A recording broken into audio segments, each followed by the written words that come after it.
around the entire world, thousands of scientists and doctors and public health experts, you really believe are conspiring for the sake of helping pharmaceutical industries profit? To make it clear that assertions by NIH Director Francis Collins and Dr. Anthony Fauci that the NIH did not support gain-of-function research or potential pandemic pathogen enhancement at WIV are untrue. In 2023 is 25.5 deaths per million doses given for the COVID injection versus 0.46 for the flu vaccine. That's a 55-fold increase.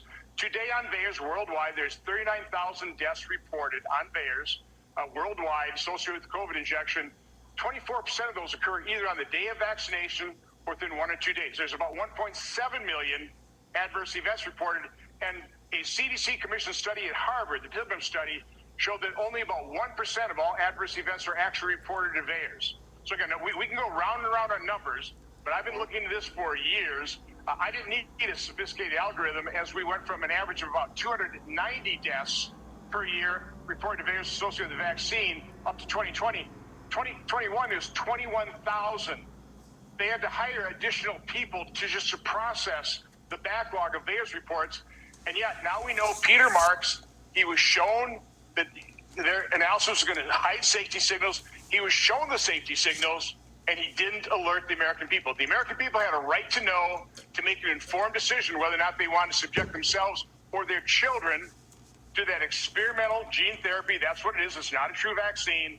And they were not given that information. It was something that could be used to legitimise further regulation or control of a population, or to levy some tax, or to legitimise some new measure, or allow censorship or surveillance or new ID cards. It will be examined. Why are they not looking at this? These are just normal statistics. We're not making this stuff up. So what's happening? What's being concealed? What's not being reported? Is it possible that the government, the legacy media and Big Pharma are working together so extensively that they can essentially manage reality? The shared public reality only includes data that is permissible. And when people try to intervene and give you alternative narratives, those people are removed one way or another. Found out in our investigation, Peter Daszak and Ralph Baric both were informants for the intelligence agency.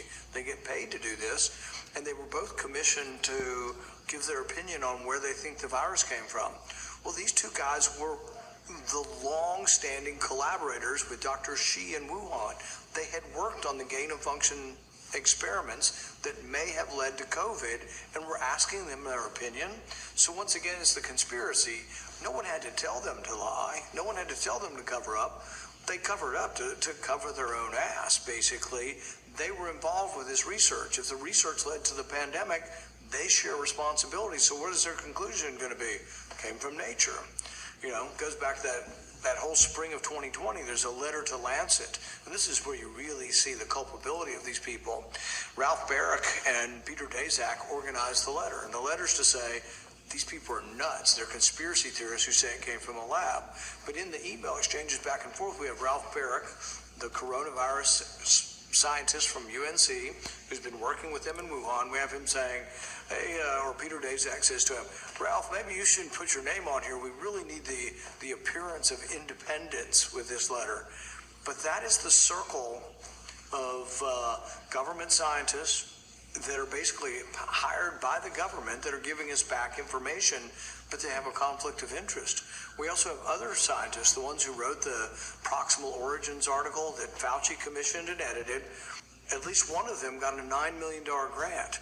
We have him on the phone saying, oh my goodness, it looks like it was genetically engineered. It looks like we've got a virus that could have come from a lab. And 3 days later, he's working on a paper to say definitively it couldn't have come from the lab. And a month or two later, he gets a $9 million grant. To say that I don't see a big solution other than some sort of mandatory vaccination. I know federal officials don't like to use that term. Once people feel empowered and protected legally, you are going to have schools, universities, and colleges are going to say, you want to come to this college, buddy? You're going to get vaccinated. Lady, you're going to get vaccinated. Yeah. Big corporations like Amazon and Facebook and all of those others are going to say, you want to work for us, you get vaccinated.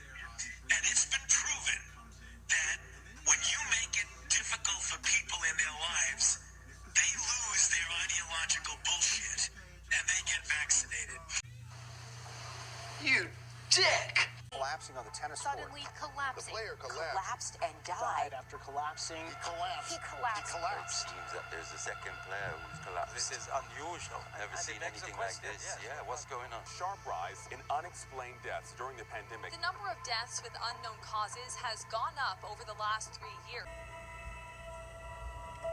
It's just one of those tragedies.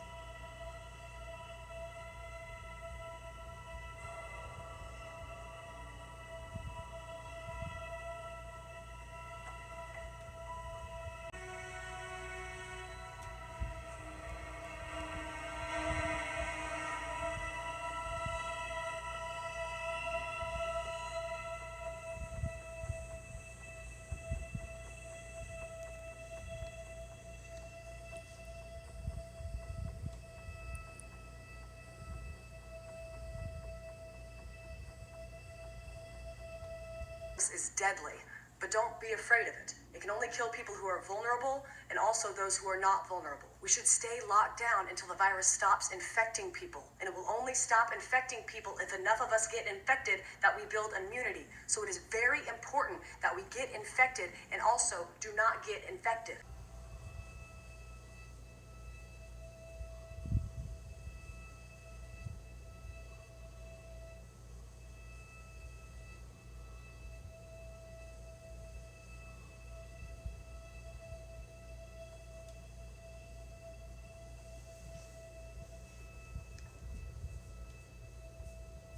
Back to pre-pandemic levels or even lower because of the loss of so many sick and infirm Americans. Instead, the death toll remains alarming and disturbing and deserving of urgent attention, according to insurance industry articles. What extraordinary system we live in where it's left to the insurance industry to sort of point out that people have become uninsurable. The medical industry, who you should be able to rely on, seem hell-bent on creating products that don't seem to have been clinically trialled in a way that amateur pundits and crackpots like you and me at the beginning are like, how would we know the long-term effects of these medications if you haven't had a long time to trial them? How would you know what's going to happen in 2 years if you haven't had 2 years? How is it that we can use mRNA technology when the inventor of mRNA technology says that it shouldn't be used in the way that you're using it? What about all of the information that was shut down? Deaths will be announced daily, but we don't know how many people are infected because we were only testing those who are almost dead to determine if that's what they will die of. The people who die of corona who are not counted won't or will be counted,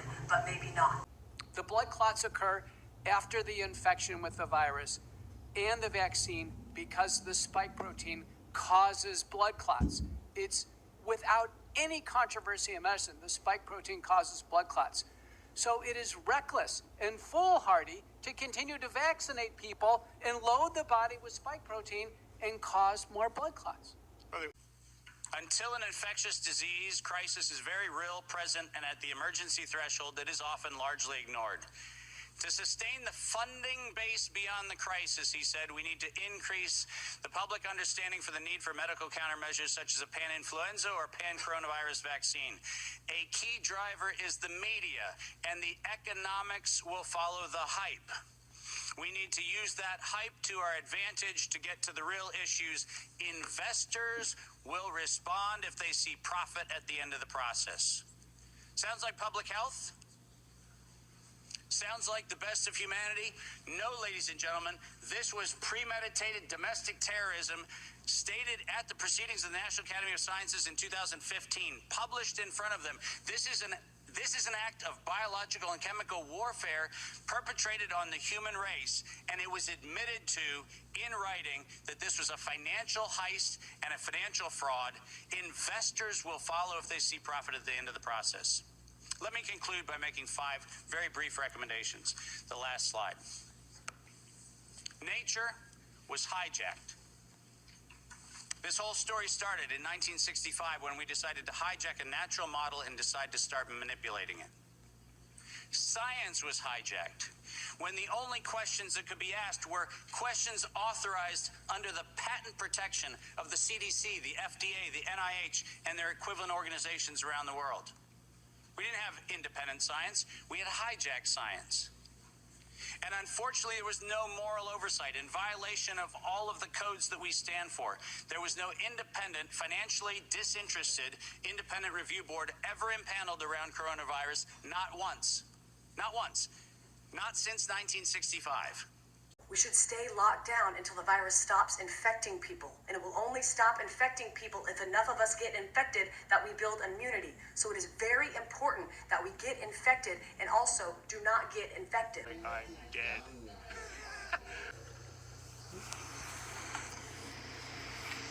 A little slow tonight, isn't it? This was never about public health. This was about economic gain. And it was about manipulating a population. That's what it was always about. We now know, without any question, from the perpetrators themselves, this is not a Tom Cowan or Andrew Kaufman or anybody else. This is not a conspiratorial theory thing. This is actually their numbers. We know that the likelihood of coronavirus actually causing a symptom related to any of COVID-19 is 0.004 or 0.4%. Now. Oh, I can't touch my fucking face.